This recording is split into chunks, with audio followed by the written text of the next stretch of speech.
Bom, pessoal, vamos dar continuidade, então, ao tema que a gente estava tratando, que é a regeneração artificial como, né, método e as técnicas dentro dos processos.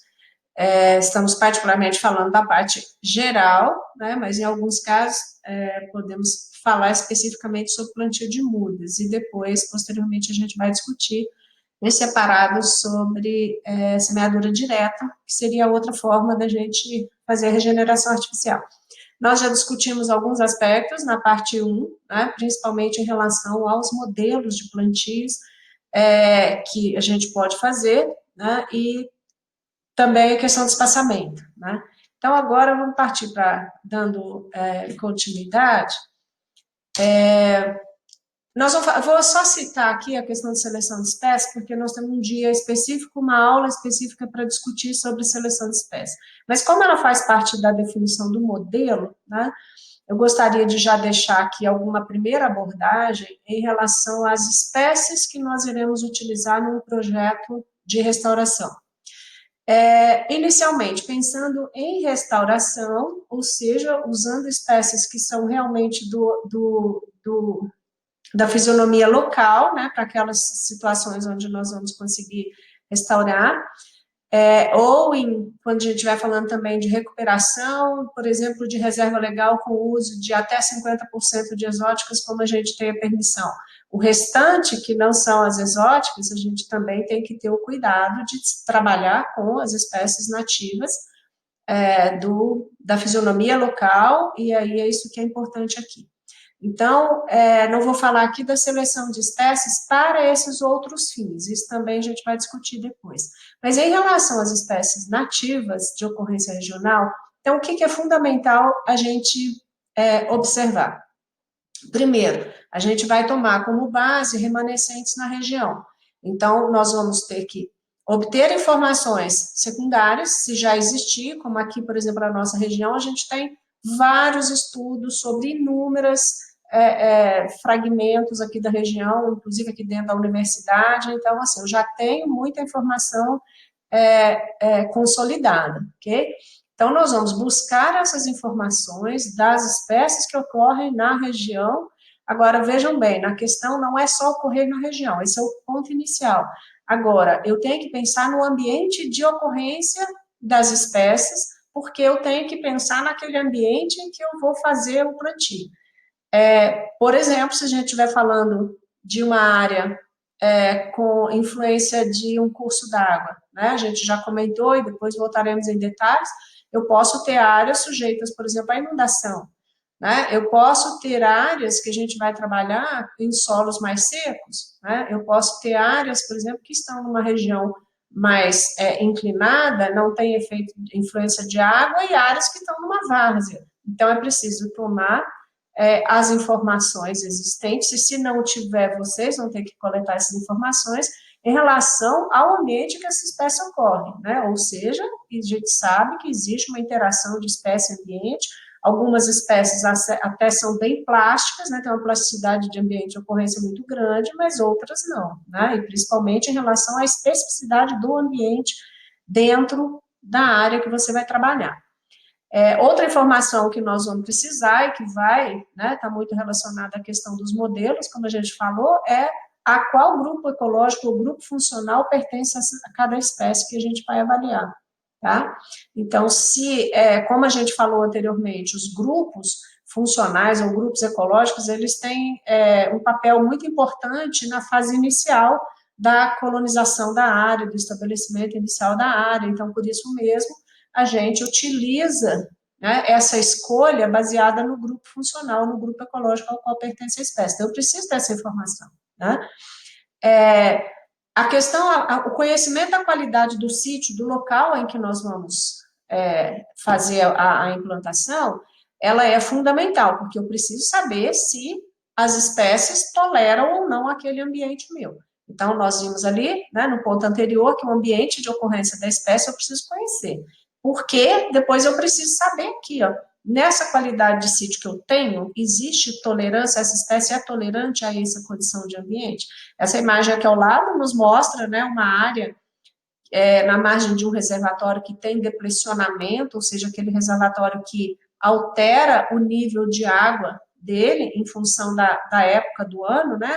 Então, ele tem parte da margem dele, fica exposta, com o solo exposto numa determinada época, e depois, quando o reservatório sobe, ele fica inundado. Qual espécie que tolera esse ambiente?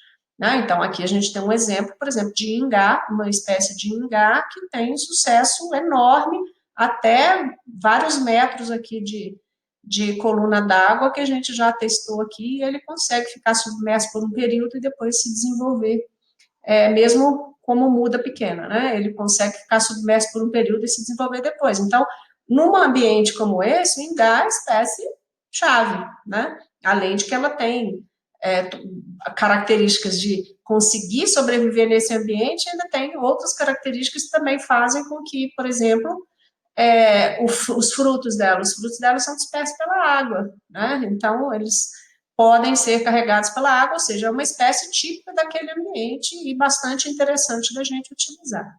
Bom, além disso, então, eu preciso avaliar os remanescentes da região, eu preciso conhecer as espécies em detalhes, né? Saber de qual grupo funcional, saber o ambiente de ocorrência, conhecer o nosso local para saber a como escolher. E outra coisa importante, a gente vai encontrar muitas espécies que estão aí nas nossas matas, mas que a gente nunca estudou, nunca plantou, e eu não tenho conhecimento nenhum. Então, a gente não tem conhecimento de ritmo de crescimento da espécie, como que ela se comporta, se ela tolera um ambiente mais degradado ou não. Então, é fundamental a gente conhecer também e pesquisar os aspectos silviculturais e ecológicos dessa espécie. Quando eu falo aspectos ecológicos, são os aspectos de comportamento ecológico da espécie, dispersão, né, questão de sombreamento ou não, e etc., ou dentre outros aspectos. E os aspectos silviculturais seriam, eu sei como que ela cresce, como que ela responde ao crescimento em um determinado local ou outro, eu sei produzir, eu sei coletar e beneficiar a semente, eu sei produzir muda, né? Ou seja, a gente tem a capacidade de escolher essa espécie e realmente efetivar o plantio dela. E depois, eu sei como que ela se comporta, eu sei o que eu preciso de fazer de técnica para essa espécie se desenvolver. Então, não é só a existência da espécie no local, a gente precisa de ter mais conhecimento sobre ela. Ok? Então, depois a gente vai voltar para falar de seleção de espécies, mas isso era importante a gente mencionar aqui nessa sequência nossa, tá? Bom, o espaçamento, lá atrás a gente falou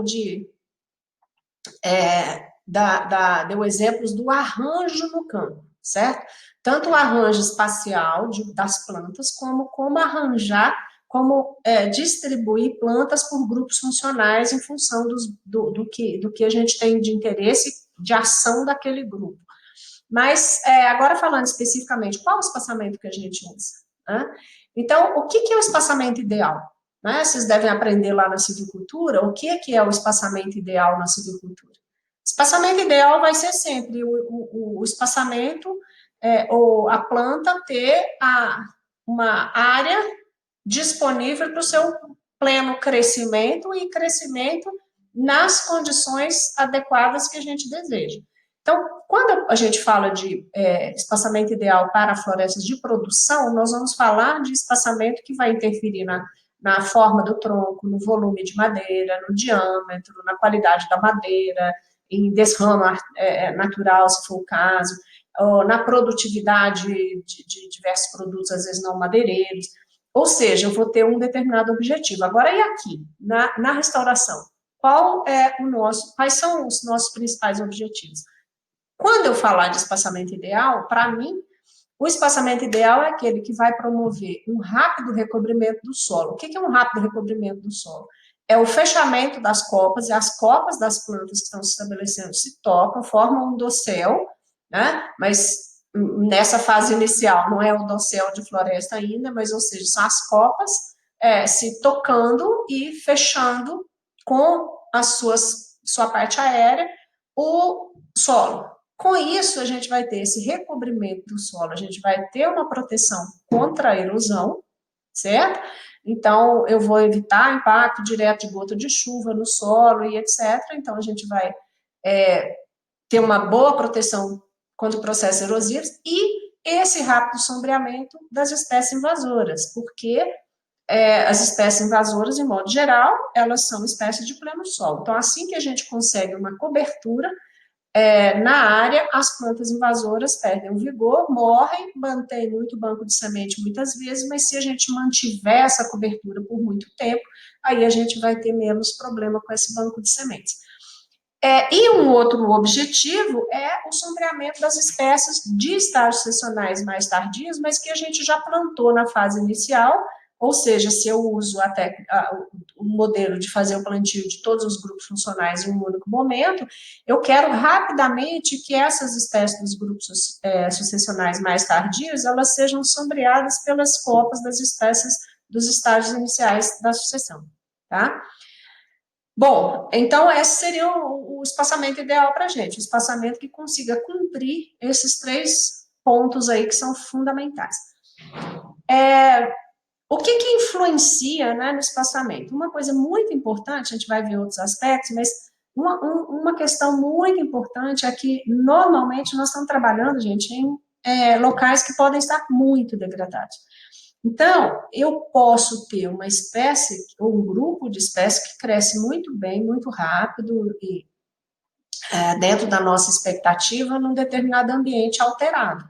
Agora, se eu for fazer esse plantio numa área muito degradada, né, com perdas dos atributos de solo lá muito significativa, o ritmo de crescimento vai ser bem diferente daquele do crescimento que seria numa área boa, num sítio bom. Então, o tempo para que essa cobertura ocorra, para que esse sombreamento ocorra, vai ser muito maior. Por quê? Porque eu vou ter um crescimento muito menor de cada planta individualmente, né? Então, por que isso é importante pensar? Porque se eu já conheço que a qualidade do local é ruim, que as plantas vão demorar mais tempo para crescer e para ter uma copa significativa de tamanho suficiente para promover aquela cobertura que a gente deseja, eu tenho que compreender que esse processo, dependendo do espaçamento que eu vou usar, vai ocorrer com um tempo muito longo e não vai satisfazer as nossas necessidades ali em cima, tá? Então, na escolha do espaçamento, a gente sempre vai pensar nesses 3 pontos aqui. Outros também, mas esses 3 pontos são básicos, tá? O espaçamento, ele vai influenciar no custo de plantio, tá? Por quê? Porque você vai ter um número de mudas diferentes, quanto menor o espaçamento, mais muda, mais planta eu tenho por área, então mais muda eu vou gastar, mais adubo eu vou gastar, se o meu cálculo for feito por planta, e mais mão de obra eu vou gastar. Então, em relação ao custo de plantio, tá? Inclusive, por exemplo, no preparo do solo também, quando eu falei de mão de obra aqui, mas eu posso falar de máquinas também, então se eu vou sulcar um número muito maior de linhas ou menor de linhas também, vou ter diferença no custo. Então, seria o custo de plantio vai ser afetado pelo número de mudas, pela quantidade de fertilizante, pela mão de obra, pode ser, né, dependendo do que for, pela uso de máquinas também. Ou seja, quanto menor o espaçamento, mais plantas eu vou ter, o custo de plantio é maior, tá? Então, nesse primeiro aspecto, a relação vai ser essa. Agora, aí vem o custo de manutenção, tá? Então, o custo de manutenção, aqui eu estou falando de manutenção, principalmente aqui do controle de plantas invasoras, até que aquelas plantas toquem a copa e eu não preciso mais fazer a manutenção. Primeiro, oportunidade de mecanização. A gente sabe que essas operações de forma mecanizada são mais baratas do que mão de obra manual, certo? Então, se eu tenho um espaçamento muito estreito que não permite que o trator passe na entrelinha, aí eu não teria oportunidade de mecanização. Eu teria que fazer tudo manual ou semi-mecanizado. Então, é uma diferença significativa.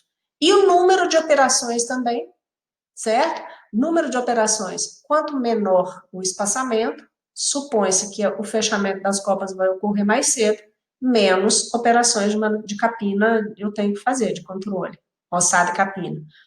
Por outro lado, se eu tiver espaçamento muito amplo, as copas, mesmo crescendo na mesma velocidade, elas vão demorar mais a se tocar, a sombrear o solo, e eu vou ter que, talvez, continuar fazendo mais operações de controle da vegetação invasora, ok? E os métodos de controle também, eles vão variar, principalmente em função da oportunidade ou não de mecanização, tá? Então, eu tenho, de modo geral, nesse caso, no custo de manutenção, quanto menor o espaçamento, menor a quantidade de operações que eu tenho que fazer, acompanhando a lógica de que as plantas vão fechar a copa mais rápido. Por outro lado, eu não consigo mecanizar, porque às vezes o espaçamento é menor do que o viável para eu passar um trator na área. Então, isso tem que ser também medido. Mas, de modo geral, em termos de custo, aí, de número de operações, a gente tem um comportamento aqui da manutenção ao contrário do plantio. Né? No plantio, quanto menor o espaçamento, mais eu gasto com muda, com mão de obra, com fertilizante. No caso das operações de controle de plantas invasoras, quanto menor o plantio, a princípio, menor vai ser meu gasto com operações de manutenção, porque as copas vão fechar mais rapidamente e vão sombrear a área mais cedo. E isso está aqui, então, ó, o tempo de fechamento, tá? O tempo para fechamento dessas copas, para promover esse sombreamento, né, ele é fundamental, ok? Então, o espaçamento influencia esse tempo de fechamento, né, como eu já mencionei aqui. Então, o porquê que isso é importante? Porque o tempo de fechamento, quanto mais rápido eu fechar, mais proteção do solo mais cedo. O controle de plantas invasoras ou competidoras também ele é obtido mais cedo. E o estabelecimento da regeneração natural também ocorre mais cedo. Então, em resumo, quanto mais rápido fechar as copas, mais interessante para a proteção do solo, competição de invasoras e estabelecimento da regeneração natural. Tá? Por quê? Enquanto tiver capinha ali no meio, muitas vai prejudicar, como a gente viu na regeneração natural, a germinação, o desenvolvimento dos propagos, das sementes que chegam na área naturalmente. E, além disso, enquanto eu estiver roçando, aplicando herbicida ou capinando, eu estou eliminando, junto com a vegetação competidora, as minhas plantas de interesse que estariam se regenerando ali junto, porque é muito difícil, na fase jovem, a gente separar isso. Então, quanto mais rápido eu parar de fazer roçada e capina, melhor para a regeneração natural. Mas eu só posso parar também quando eu não tiver mais competição dessas espécies dessas plantas com as minhas mudas, né, com as minhas plantas. Então, esses efeitos aí do espaçamento, eles têm que ser avaliados, e isso vai ter efeito tanto na eficiência quanto no custo, tá? Bom, quais são os espaçamentos mais comuns que a gente usa?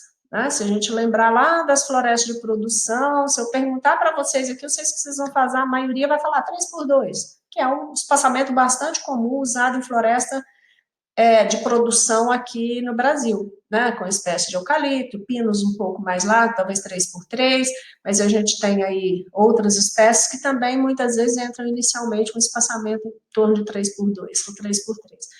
Aqui na restauração, tem muita gente que adota esse espaçamento 3x2, 3x3.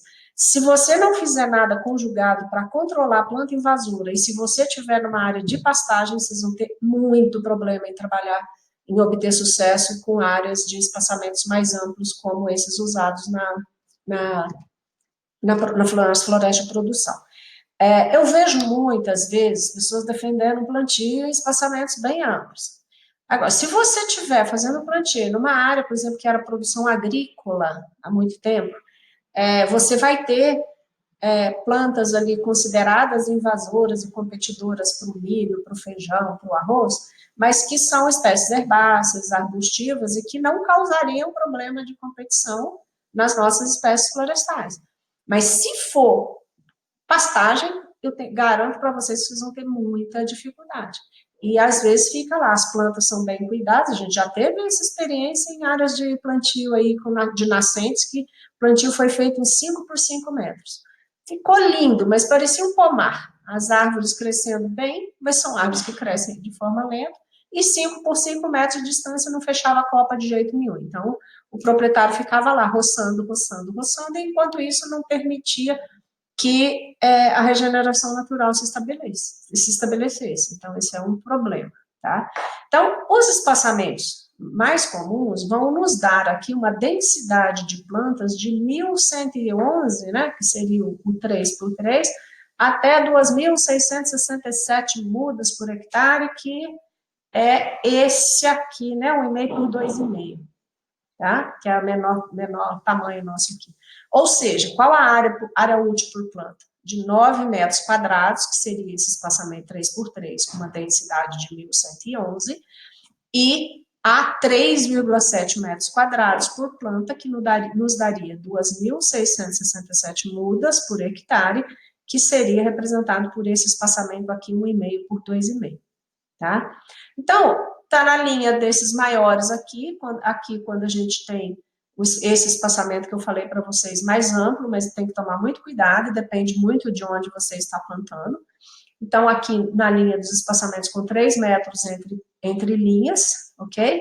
E 3 por 3, 3 por 2,5, 3 por 2. Eu acho esses espaçamentos amplos para o modelo tradicional de plantio com espécies pioneiras e secundárias e clímax, ou seja, quando eu planto todos os grupos funcionais na fase inicial, este espaçamento é muito amplo. Por quê? Porque as espécies de estágios sessionais mais avançados demoram bem mais para crescer, tá? Esses espaçamentos maiores, eles podem ser interessantes se a gente estiver fazendo aquela escolha de plantio inicial só de espécies de grupos sessionais mais iniciais, ou seja, lá das pioneiras ou algumas secundárias, etc. Aquelas que crescem bem rápido.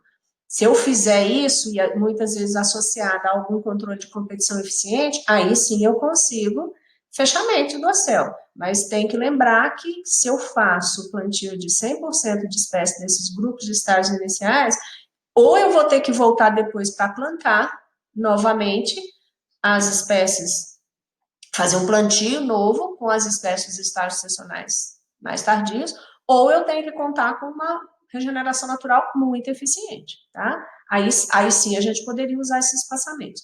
No mais, espaçamentos que aqui eu tenho espaçamento de 2,5 por 2, 2 por 2, aqui 1,5 por 3, 1,5 por 2,5. Por que 1,5 por 3 aqui, gente? 1,5 por 3 é aquele que dá aquele quadrado sobreposto que dá certinho aquele quadrado lá. Então, por isso que a gente tem aqui 1,5 entre linhas. Lembrando que esses espaçamentos menores aqui, com linhas menor de 3 metros, não vão permitir manutenção mecanizada. Essa foto aqui eu coloco para eu lembrar, inclusive, de mostrar para vocês. Isso aqui é uma área lá no Triângulo Mineiro. Se vocês lembrarem que eu falei na aula de regeneração natural, que a gente tinha áreas que o fragmento que deixou mais próximo para trazer regenerante era a 2 quilômetros de distância, é exatamente essa área aqui, tá? É exatamente nessa área que eu estou mostrando aqui para vocês. Então, a gente fez o plantio aqui de espaçamentos, eram vários espaçamentos, lá no Triângulo Mineiro, vocês observarem aqui a cana, e lá do lado de lá, ó, tem um fragmento. Aquele fragmento a mais de 2 quilômetros de distância, lá em Minas Gerais, aqui a gente está em São Paulo. Então, aqui tem uma represa no meio aqui, tá? Então, não tem trânsito de mamíferos, aqui só ave e fauna, e morcego. Tá? Então, aqui, ó, nesse experimento aqui, vocês podem observar, nessas linhas, primeiras linhas aqui, eles estão passando com o trator, na fase jovem, na fase bem inicial. Essa aqui estava com 4 meses, essa foto, 4 meses pós-plantio, um solo fantástico, um crescimento muito, muito, muito bom. Mas crescimento tanto das mudas plantadas, quanto das plantas competidoras também. E teve uma área mais aqui para baixo, que a gente plantou espaçamentos que não permitiam mecanização. O pessoal da usina, na época, falou, ó, lá nós não temos como fazer manutenção, não temos gente, mão de obra, não vamos fazer manutenção lá. Aí nós falamos, tudo bem, vamos deixar para ver o que acontece. E foi um caos. Nessa área aqui, que não houve manutenção, a quantidade de falhas foi enorme, muito grande. Então, ou seja, não dá para ficar sem fazer manutenção numa área com crescimento de plantas invasoras com esse vigor aqui que a gente está vendo. Então, numa situação dessa, se a empresa não tem como fazer mão de obra, não tem mão de obra para fazer isso aqui com roçadeira, né, e tem que mecanizar, então vocês têm que trabalhar com 3 metros. Agora, cuidado ao trabalhar com 3 metros entre linhas, que eu posso diminuir dentro da linha, não precisa ser isso aqui, e ao trabalhar com esses espaçamentos mais amplos, não trabalhar com um grande número de espécies de estágios secionais mais avançados, porque elas crescem muito lentamente e vão precisar de manutenção muito tempo. Nessa mesma região aqui, a gente teve uma outra experiência, eles queriam plantar, a gente falou 1,5 por 3, então, não, vamos plantar 3 por 1,5, mas plantaram uma linha de pioneira, uma linha de clímax, depois outra linha de pioneira. As linhas de pioneiro ficaram a 6 metros de distância uma da outra. A gente tinha falado para fazer diferente, eles fizeram desse jeito. E depois ficaram reclamando que tinha lá 3, 4 anos, eles estavam fazendo manutenção ainda, mas nós fomos, né? Era previsível, né, da forma como foi feito.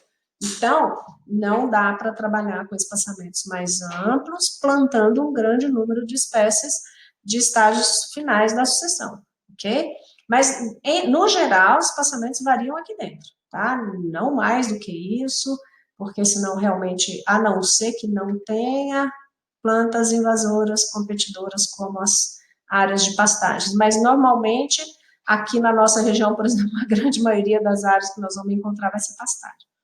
Ok, gente? Então, esses são os espaçamentos mais utilizados. Se vocês me perguntarem, eu gosto desse aqui para menor. Gosto desse, tá? Então, assim, depende do que a gente vai realmente plantar, tá? Bom, então definimos o modelo de plantio, né? Que foi aquela questão inicial que a gente falou, na parte 1 da aula, né? De escolher os hábitos das espécies, se não são arbóreas ou herbáceas juntos,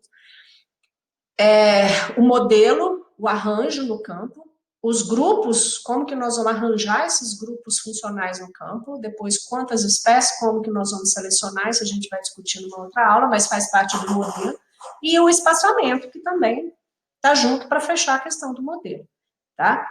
Bom, definido esse modelo, então agora nós temos que passar para a parte das operações. E aí a gente vem aqui, por exemplo, para a parte das técnicas de plantio, das operações de plantio, porque até então nós definimos tudo, certo?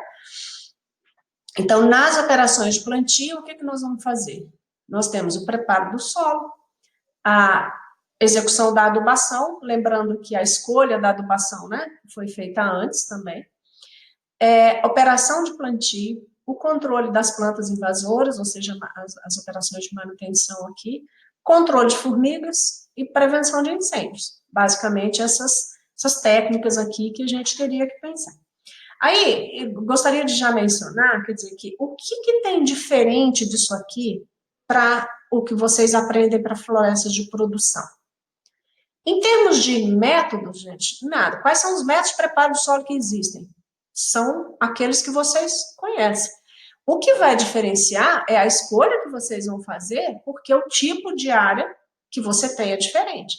Então, é o que eu sempre digo, o preparo do solo, você faz para quê? Para melhorar as características do solo, para favorecer o seu plantio, ok?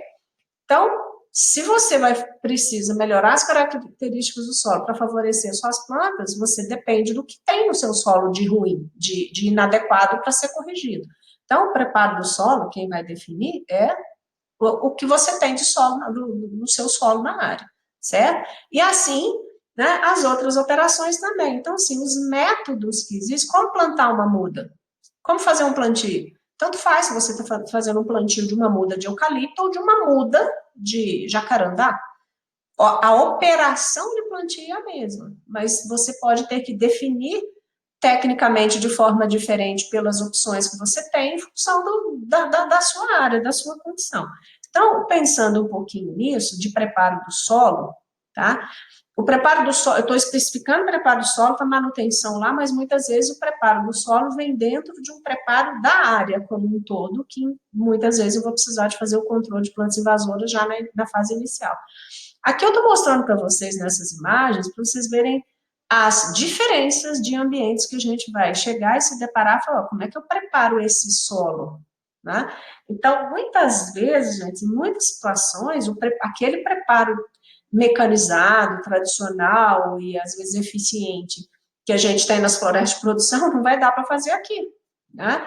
Então, ó, esse é um caso, isso aqui nós temos um barranco de reservatório, né? E como é que eu vou plantar aqui? Tá? O que, que eu faço aqui? Como é que eu vou estabilizar isso aqui? Então, o preparo dessa área aqui, se for só fazer plantio de mudas aqui, já vou dizer para vocês que plantar muda aqui não vai ser nada eficiente, né? Isso aqui é uma área que a gente tem que entrar com técnicas de bioengenharia, né? Que a gente vai ver também mais à frente. Isso aqui, olha, eu tenho aparentemente aqui, eu tenho uma margem de rio, um barranco protegido, mas eu tenho um processo erosivo aqui já iniciando uma vossoroca, dá para ver aqui que tem perda de solo. Como que eu faço? Ah, daqui para cima tá ótimo, posso mecanizar tudo, mas e aqui? Eu tenho que entrar aqui, quebrar esse talude aqui com máquina e tentar fazer o plantio aqui, fazendo a correção desse barranco aqui, ou nós vamos fazer dessa forma? Ou nós vamos ter que fazer umas técnicas de bioengenharia aqui também. Tá? Nessa vossoroca aqui, o que vocês imaginam que a gente pode fazer de preparo do solo para plantar numa área como essa? Então, vejam como as áreas vão ser bem distintas, né? Já nessa aqui, olha, aqui está bem tranquilo de fazer um preparo aqui, fora dessa margem exposta. Isso aqui é uma área de depressionamento, né? A barragem sobe e desce a água. Então, normalmente o plantio é feito daqui para lá. Então, aqui está bem tranquilo, né? Mecanizável, posso entrar aqui e fazer um preparo mecanizado todo. Aqui dá até para ver que parece que tem alguma coisa plantada, que eu tenho alinhamentos aqui. Então, a gente vai ter ambientes muito distintos, tá? Então, de acordo com a situação de cada local. Então, eu gosto de separar sempre em dois grupos aqui. Ó. Tem áreas que nós vamos ter que partir para um preparo mais intensivo. E tem áreas que a gente vai poder trabalhar, né, com cultivo mínimo. Tá? Esses conceitos, acho que vocês já fizeram na disciplina de silvicultura. O cultivo mínimo é aquele preparo, né, para plantio que você faz somente na linha de plantio ou encoveamento, em cova, ou seja, aquele cultivo menor possível do solo, e você vai fazer quando o solo não tiver grandes problemas. Né? Então, você vai mecanizar na linha de plantio, ou fazer só o coveamento, ou, no caso de semeadura direta mecanizada, ela também entra como um cultivo mínimo. Então, eu preparo o solo o mínimo que ele precisa. Aí você fala, mas é só no cultivo mínimo? Não, gente, o preparo intensivo eu só faço se eu precisar, né? Porque ele fica muito caro. Então, mas há casos que é necessário fazer. Então, a gente vê que desde o preparo intensivo, mais intensivo deles, até o cultivo mínimo, que é o coveamento, sempre que for possível, quanto menos eu gastar em preparo, melhor é, né? Mas tem situações que vão me pedir, vão me exigir uma melhoria muito significativa do solo para que a gente tenha condições de crescimento das plantas. Então, no preparo intensivo, nessa primeira linha aqui, a gente tem aquele mais intensivo de todos, onde eu tenho que fazer uma remoldagem do terreno, reafeiçoamento do terreno. Isso se aplica muito às áreas de mineração, e às vezes áreas com processos erosivos muito acentuados, vassourocas, alguma coisa assim, que você tem que reconformar o terreno de novo. Então, remoldagem do terreno, reafeiçoamento do terreno, isso é terminologia que vocês vão ver direto em áreas de mineração. E isso vai ser feito por meio de cortes, aterros, você tem que refazer toda a drenagem, refazer linhas de drenagem, fazer bacias de captação de água. Então, nessas situações onde você vai ter que remoldar o terreno, se você não tomar cuidado com a drenagem, você vai ter problemas seríssimos, porque a hora que começar a chover, a água vai buscar um caminho, se você não fez esse caminho previamente no preparo do solo, e aí ela vai achar o caminho que for mais fácil, e aí vocês sabem o que acontece. Então, tem áreas que a gente tem que começar desde aqui de cima. Tem áreas que a gente já pode começar aqui, né? Eu vou fazer as técnicas de conservação do solo, fazer terraceamento, fazer barraginhas, etc., para depois vir com as outras operações. Tá? Quando eu faço aqui a remoldagem, vocês sabem que a gente já vai fazer remoldagem, corte, aterro, para fazer essa remoldagem, vou fazer linha de drenagem, vou ter que usar técnicas de conservação do solo, construir terraço. Né? Então, quando eu estou começando aqui de cima, eu vou fazendo tudo. A outra série de operações que seria aração, gradagem, subsolagem, sulcamento, ou seja, que são essas operações aqui que a gente está mais acostumado de ver nas operações mecanizadas de plantio de floresta de produção. Tá? Então, tem áreas que eu não vou precisar fazer remoldagem, não vou precisar nem de mexer em técnica de conservação do solo, porque já existe, já o solo está bem conservado, mas a minha área vai pedir aração e gradagem, subsolagem, ou só subsolagem, ou aração e gradagem, aí vai depender, vocês já viram isso nas disciplinas, né, de mecanização, de solo, de conservação também, que isso aqui, a opção de arar e gradear, ou passar só uma grade pesada, ou fazer só de subsolagem e sulcamento, enfim, essas opções aqui vão depender também, né, lógico, como todas as outras, do que você tem na condição do seu solo. Então, quando eu chamo de preparo intensivo, eu posso ter uma situação que vai usar tudo que está aqui, ou posso ter ainda essa linha de operações aqui mais tradicionais de uma operação de plantio em um solo que não é degradado, mas ele tem muitas vezes a gente faz essa aração e gradagem também para controlar a planta invasora inicial, né? Então, é o que a gente chama do preparo intensivo. E no cultivo mínimo, seria só a opção, por exemplo, de mecanização na linha de plantio, só com subsolagem, por exemplo, só um sulcamento. Difícil fazer um sulcamento em uma área que não foi arada e gradeada, e às vezes, normalmente, esse sulco tem que ser feito por um subsolador, ou só o coveamento, ou operações de semeadura direta mecanizada, que, dependendo do meio aqui, vai entrar na operação de cultivo. Ok? Então, sobre preparo do solo, a gente depois pode discutir, se vocês tiverem, né, mais interesse, as situações, mas isso é o básico que vocês aprenderam já na parte da engenharia aí de solos, ok? Aqui eu só mostrando, né, alguns problemas, por exemplo, isso aqui a gente tem um solo que foi ali um plantio de Camargo extremamente denso e na época não tinha um subsolador lá para fazer o subsolador, fizeram só um sulcamento. Olha o que aconteceu. A planta cresceu a raiz só aqui nesse sulco muito superficial e começou a cair. Então, as plantas começaram a desenvolver, aí quando chegou num determinado porte aqui, elas não tinham nem sustentação física aqui para continuar seu desenvolvimento. E outra coisa, aqui tinha uma camada densa, né, de solo, compactada aqui embaixo, então aqui também começou a faltar umidade, porque a raiz, além de só a raiz estar só aqui também nem filtrava a água direita, era só essa profundidade efetiva do perfil aqui, era mínima, né? Aqui já numa região, lá naquela região do Triângulo Mineiro, com aquele solo excelente, isso aqui é naquela exemplo que eu mostrei para vocês que não tinha regeneração natural, mas as árvores cresceram, essa planta aqui é uma planta de trema micranta com, acho que 24 meses, ela já tinha 14 metros de altura, algo assim. Então, assim, olha, com desenvolvimento do sistema radicular, excelente. Opção, muitas vezes, que a gente vai encontrar, principalmente dependendo da declividade, vai ser fazer caveamento manual, né? E aí nós temos que pensar bem nisso, se eu tiver uma situação compactada e fizer só uma cova aqui, eu posso ter problemas. E aqui uma sugestão daquela equipamento multifunção de uma empresa aí de produção florestal, onde eu já tenho aqui a adubação, aplicação de herbicida e um subsolador. Então, isso seria interessante de utilizar numa área seria interessante quebrar essa compactação aqui, mas não precisaria arar e gradear, então posso fazer só o sulco com um subsolador desse aqui. Tá? Então, as opções, né, e lembrando sempre desses problemas que nós podemos ter aqui, se a gente não identificar previamente o problema de compactação do solo. Tá? Bom, a adubação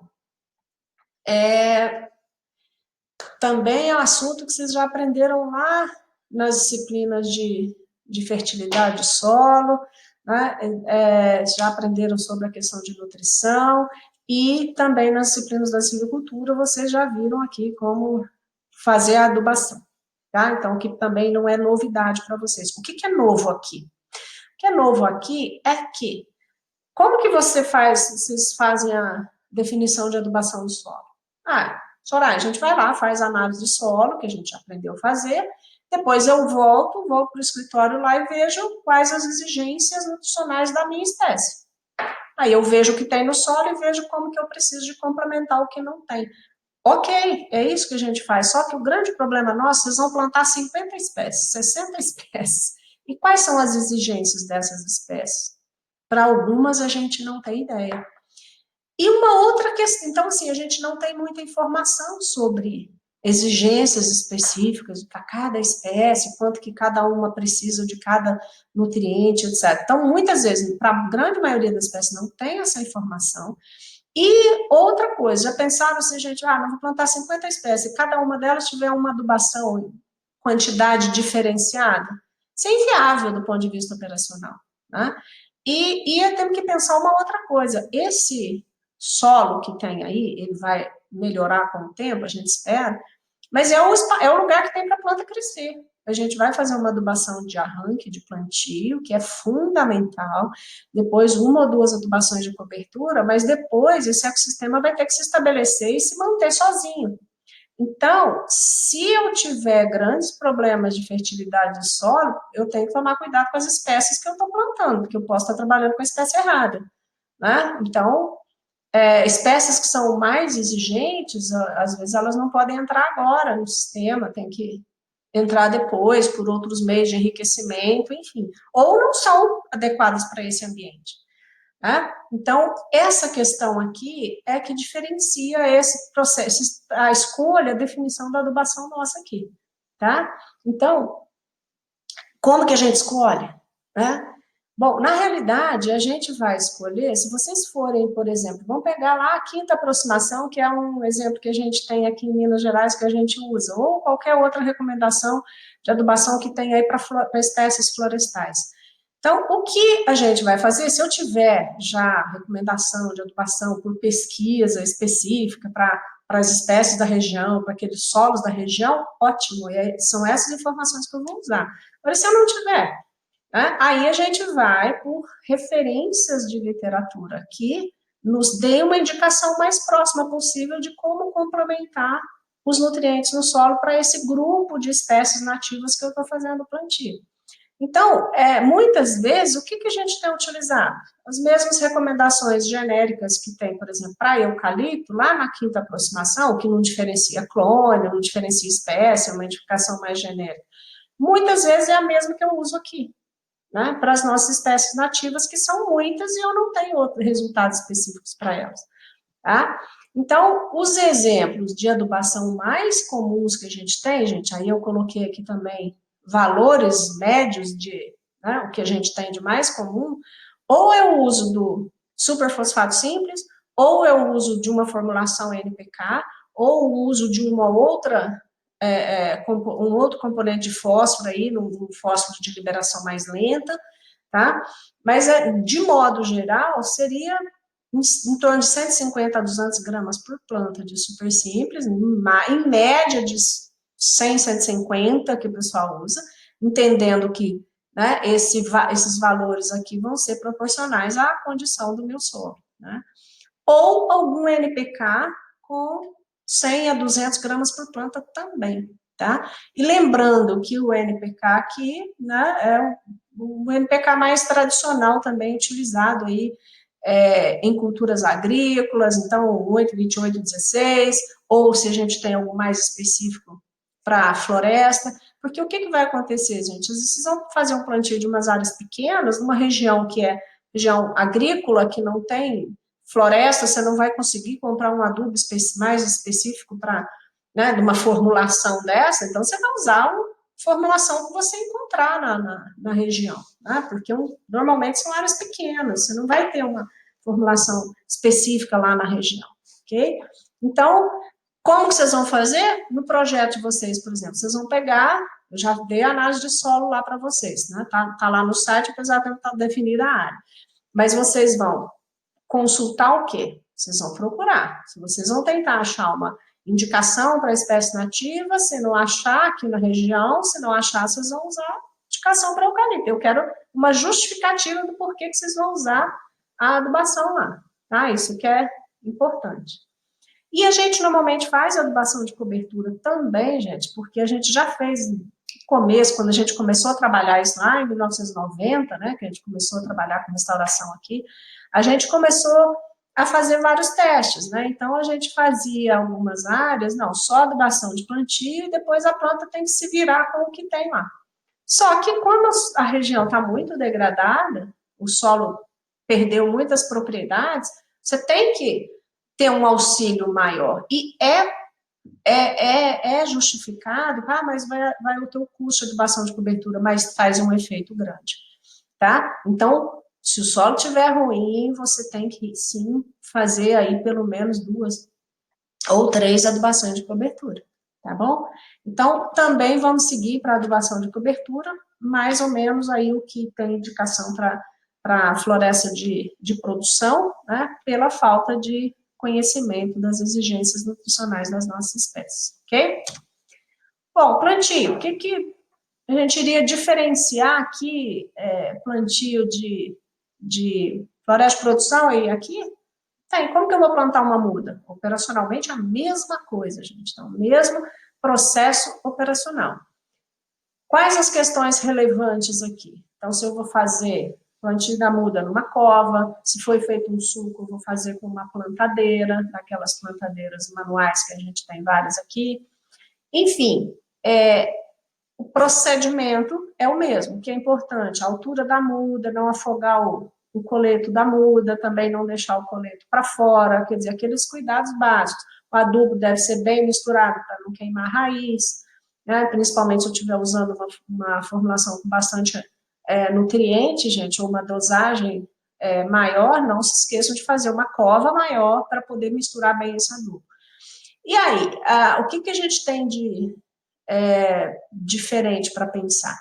Em floresta de produção, em empresa, muitas vezes empresas plantam praticamente o ano todo, mas elas têm sistemas para irrigar, fazer aí 2, 3, 4 irrigações de campo. Nós temos aqui no nosso pedacinho da nossa área como fazer irrigação? Se não tiver, gente, se não for viável, nós temos que fazer no período chuvoso. E período chuvoso é início do período chuvoso, tá? Então, deu aqui na região, outubro, começa as primeiras chuvas, espera molhar um pouco, novembro, o ideal está começando a plantar. Né? A gente já fez muito plantio aqui em fevereiro, março, porque operacionalmente não foi viável, aí tivemos que ficar irrigando. E aí nós temos que pensar que o produtor rural não vai ter tempo para ficar irrigando isso aqui, porque ele está cuidando da produção dele, tá? Então, isso aí é muito importante. Nas florestas de produção que a empresa irriga, quando precisa, aquele é o produto dela, né? Aqui não, aqui nós demos uma implantação onde isso não é o meu produto, isso é uma despesa inicial para o produtor rural. Então, ele vai cuidar preferencialmente, prioritariamente da cultura dele, isso é natural, certo? E qualidade da muda, sempre, sempre, sempre. Mudas com qualidade genética, qualidade morfológica, fisiológica, sanitária, quer dizer, temos que ter mudas boas, mudas preparadas para campo, mudas aclimatadas, porque isso dá um resultado muito diferente. É um grande gargalo que a gente tem, às vezes, de insucesso de plantio, é a qualidade de muda, tá? Então, vocês já viram lá nas disciplinas de viveiro e sabem a importância da gente ter uma muda de boa qualidade, certo? Controle de formigas, né? Também, mesma coisa das florestas de produção, né? Nós temos que pensar em época de controle antes do plantio e durante aquela etapa inicial, né? E os métodos também, o pó, ou isca, ou termonebulizador, que são os mesmos métodos que a gente usa para floresta de produção, a gente vai usar aqui também para as nossas áreas. É fundamental, gente, entender que formicida é um produto químico, etc. Mas, muitas vezes, o que eu sempre falo, às vezes a área é um ano, 2 anos de controle, e depois nós não vamos ter mais necessidade de fazer esse controle. E pensar que, às vezes, na área ali sempre fez esse tipo de controle antes. Então, temos que usar aí bom senso também. E é lógico, usar porta-isca, se for isca, usar porta-isca, porque a gente tem sim problemas com fauna se alimentando dos grãos ali, quando é isca granulada, né? Então, é preciso os cuidados, né, normais que a gente teria aí, mas é preciso fazer o controle sim, gente. Então, o controle pré-plantio, controle durante o plantio, porque as formigas cortam as nossas mudas, assim, de um dia para o outro, você chega lá, as mudas estão todas cortadas. E é importante lembrar que a gente vai estar em área, normalmente áreas pequenas, e aí quando vocês veem o controle de formiga lá em floresta, vocês veem, em floresta de produção, vocês controlam dentro da área toda e às vezes uma área de entorno, né? E aqui a nossa área é pequenininha, muitas vezes a área de entorno é maior do que a nossa área, então ficar bem atentos a essa questão. Aqui eu coloquei só formiga, mas temos muito problema com cupim também, tá? Então também, controle de cupim, tem presença de cupim? Então, tem que fazer também o controle, como vocês fazem nas florestas de produção também, ok? Bom, o outro aspecto que é o controle de plantas invasoras, nós temos aí listados os prejuízos, né, que nós vamos ter, principalmente a competição com as mudas plantadas, né, falando aqui de plantio de muda, e interferência na regeneração natural. Então, o controle das plantas invasoras, ele é fundamental, e vocês vão ver, vocês vão perceber com o tempo que ele está muito vinculado àquela questão do espaçamento e da eficiência de plantio. Então, quando eu faço um plantio bom, faço um bom preparo de solo, uma boa adubação, controlo formiga, faço adubação de cobertura, então eu favoreço de forma adequada o crescimento das plantas de interesse, elas rapidamente, né, vão formar um fechamento, vão fechar as copas, né, trabalhando, lógico, no espaçamento adequado, e eu vou ter a eliminação dessas plantas competidoras. Essa foto aqui, ó, é aqui dentro da UFLA, numa área do nascente lá, que a gente já está em processo de recuperação há anos, e a gente já teve muito problema, a gente já fez vários experimentos, etc., é uma área de conhecimento muito importante para a gente. Olha, isso aqui era uma pastagem, então a gente cercou aqui, ó, tá dando para ver a cerca, e aqui agora não tem mais gado, então o pasto não tem mais consumo. Então, a quantidade de biomassa que vai se formando, e aí aqui a gente fez o plantio de muda, não estou conseguindo nem ver a muda direitinho onde ela está, a gente fez o plantio de muda, nas primeiras capinas era 50 centímetros de raio, depois tivemos que ir mudando para fazer um coroamento de 1,5 m, porque o capim em volta no entorno, que a gente não estava roçando, ele deitava sobre as nossas mudas e sombreava totalmente. Então, quer dizer, a gente tinha que roçar, tinha que fazer esse coroamento aqui, e a cada vez a gente aumentava mais a distância do coroamento. Então, isso aqui, olha, a regeneração natural aqui, às vezes a pessoa fala, mas quando você abandona o pasto, ele acontece. Acontece, gente, mas isso aí pode demorar 20, 30 anos para ter uma regeneração que comece a tirar esse capim daí. E, enquanto isso, ele vai só formando sementes e depositando no banco de sementes. Aí, quando germina só capim, né? Então, esse controle aqui, ele é fundamental, uma das estratégias mais importantes na época de pós-plantio, e é lógico, antes também. Então, por isso que tem entrado hoje também, como eu já mencionei para vocês, depois a gente vai passar algumas informações, a tentativa da gente fazer esse controle aqui com cobertura por espécies herbáceas e arbustivas usadas na adubação verde, que aí o objetivo é o quê? Que elas crescem rapidinho, mais rápido que as árvores, e aí sombreiam esse material. Mas como que eu vou fazer a semeadura delas em cima disso aqui? Não tem jeito. Eu tenho que fazer a dessecação, né, com herbicida aqui, e depois fazer o plantio dessas sementes. Então, é a forma mais comum que tem sido utilizada hoje, tá? Então, tem que ficar bem claro que a interferência é muito grande, ok? E as formas de controle, também, como vocês já conhecem lá da silvicultura. A gente faz capina na linha ou coroamento, igual ele está fazendo aqui, e roçada, que pode ser mecanizada, semi-mecanizada ou manual, né? Mecanizada, se for com trator, com a roçadeira, semi-mecanizada, roçadeira costal, né? E manual com ferramentas manuais, ok?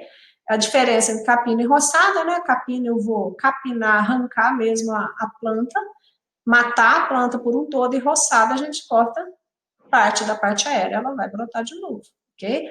E lembrando que capina aqui, a utilização de herbicida, ela é conhecida como uma capina química, tá? Então, ela também, aqui está dentro aqui dessa capina, pode ser manual também, ou química, tanto na linha toda, como no coroamento, como aqui a gente está vendo.